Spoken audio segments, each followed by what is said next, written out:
Yeah, Preston, this is a council that was formed this year after an election last fall, with many of these new council members saying that the city needed to show fiscal restraint, that it had a spending problem. Well, that is contrast to what they just did here this afternoon. On a sunny day in one of America's largest cities, Seattle's council made a decision indoors with just a couple of dozen people watching. I would like to know what cost savings you have come up with from the budget. You're good at spending money. The council approved a massive $1.55 billion proposal. The super-sized sidewalk, streets, and bridges levy would replace two previous transportation taxes. The 2006 $365 million Bridging the Gap levy, which was followed in 2015 by a now expiring $930 million Move Seattle levy. This is bigger than the two combined, increasing the annual property tax for a median Seattle homeowner by 70%. In return, council members say SDOT will build $111 million worth of sidewalks, put $71 million into electrical and bridge maintenance, and spend $350 million on repaving hundreds of roads, and that existing budget revenues cannot handle the needs, arguing that polling has suggested the plan will sail to approval, despite concerns about raising the cost of living in the city or landlords passing the increase on to renters. I understand it is a large levy. Council member and Transportation Chair Rob Saka sponsored the bill. Aren't you worried about widening the affordability gap with this? I'm worried about affordability concerns, which is why we held the line. And like I mentioned, the balanced compromise approach was a $1.55 billion package, not a 1.7 or a $2 or a $3 billion package. Voters will ultimately decide the right balance between potholes and property taxes this fall. Former Seattle City Council member and Transportation Chair Alex Peterson released a statement to KOMO News late this afternoon saying that the levy is, in his words, like the Titanic, too big, hardest on the poor, and destined to fail everyone. You'll hear Saka's response to that statement coming up tonight at 6. But for now, live at Seattle City Hall, I'm Chris Daniels, KOMO News.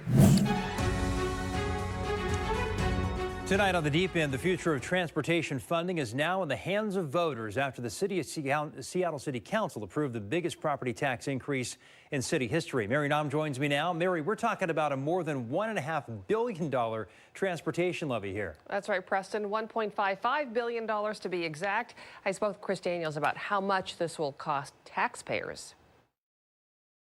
It goes to the voters. It's ultimately going to be up to voters to decide in November whether they want to approve this transportation levy. Voters in Seattle have approved it a couple of times before, dating back to 2006, but this is the biggest of all time. It's bigger than the other two levies combined, and Seattle Mayor Bruce Harrell will sign off in a ceremony tomorrow, sign this legislation that was approved by the council. But this is really now going to be the biggest test yet of the threshold of Seattle voters on what they are willing to pay on property taxes. Just based on the data from the city of Seattle, we are talking about the extension of the existing levy, but increasing that for a median home by 70% just for this transportation package that has been put together now by the mayor and the council. Chris, let's talk about the cost for the average homeowner. Can you tell us more about that? Yeah, it goes up 70% for the median homeowner in the city of Seattle. That's with the changes that have been made now over the last few months. You'll remember, Mary, that the mayor initially came out and said, hey, we're going to do a $1.3 billion package. Then he came back and said, after some public meetings, we're going to go up to 1.4. And then Rob Saka, who is the Transportation Committee Chair in Seattle, said, let's go to 1.55. There was even a proposal by Tammy Morales to add even additional money to this levy that was rejected by the rest of the council. And it was interesting in that conversation, she was trying to get to 1.6, $1.7 billion in a property tax levy spread out over 8 years.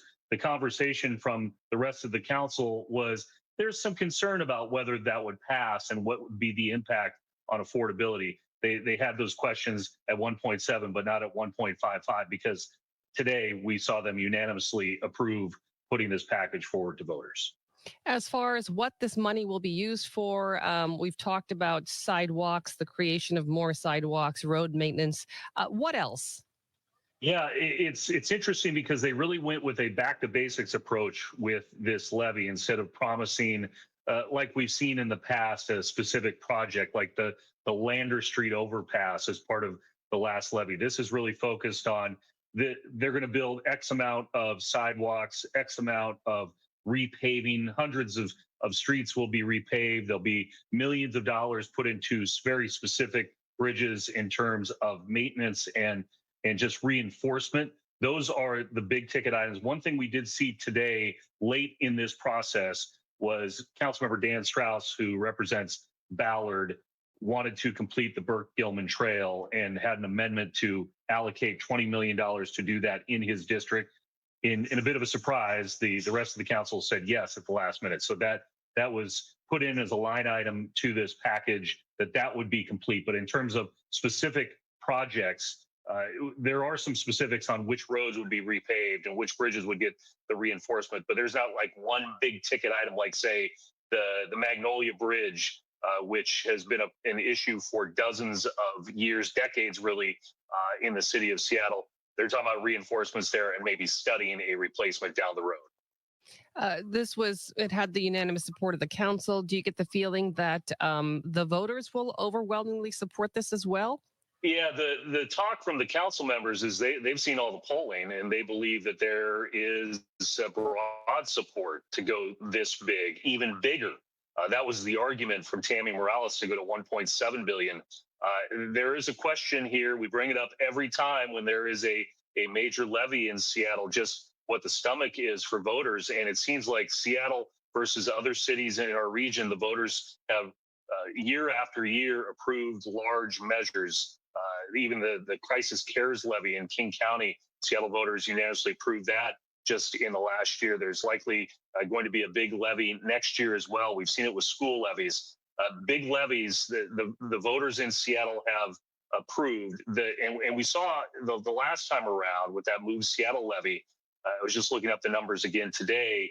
It passed by 17 points. It was a 58-41 vote, and that was an almost $1 billion levy back in 2015. So there is a belief here at City Hall. There is broad support for this. I did hear from Alex Peterson, who's the former Transportation Committee chair, who is a former Seattle City Council member, who just left the office last year. He called this the Titanic, said that it's not going to help enough people and it's going to be a failure for a lot of people, and that they should go back to the drawing board and try and piecemeal this out because it's too big of an ask. We're going to find out here in November. All right, well, we will see what happens.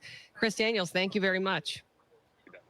Mary, I'm curious, what are some other things funding from that levy would cover? It's a lot of money. That's right. And the package would also address pedestrian, school, and neighborhood safety, as well as bicycle safety in the community.